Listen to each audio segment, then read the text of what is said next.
तुमची खरी श्रीमंती तुमच्याकडे असलेल्या बँक बॅलन्सवरून नाही, तर या फॉर्म्युल्यावरून समजते. तो म्हणजे हा फायनान्शियल फ्रीडमचा 30 डेज चॅलेंजचा आज आहे 29वा दिवस. आणि आज आपण पाहणार आहोत नेटवर्थ म्हणजे नक्की काय. बरेच जण काय विचार करतात, एखाद्याकडे महागडी गाडी आहे म्हणजे तो श्रीमंत आहे. पण मित्रांनो, ती गाडी EMI वर देखील असू शकते, म्हणजे कर्जावर देखील असू शकते. त्यामुळे होतं काय, तुम्हाला तुमचं नेटवर्थ माहिती असणं फार गरजेचं आहे.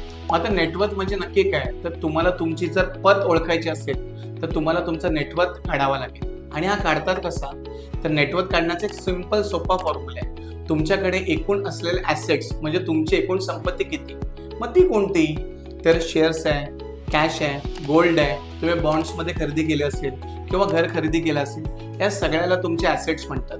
आता या ॲसेट्समधून तुम्हाला तुमचे कर्ज म्हणजे तुमची एकूण लायबिलिटीज काय करायचे, वजा करायचे.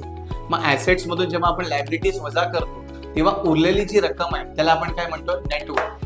आणि मित्रांनो, एक लक्षात ठेवा, तुमची नेटवर्थ नेहमी वाढती असायला पाहिजे, वाढलेली असली पाहिजे.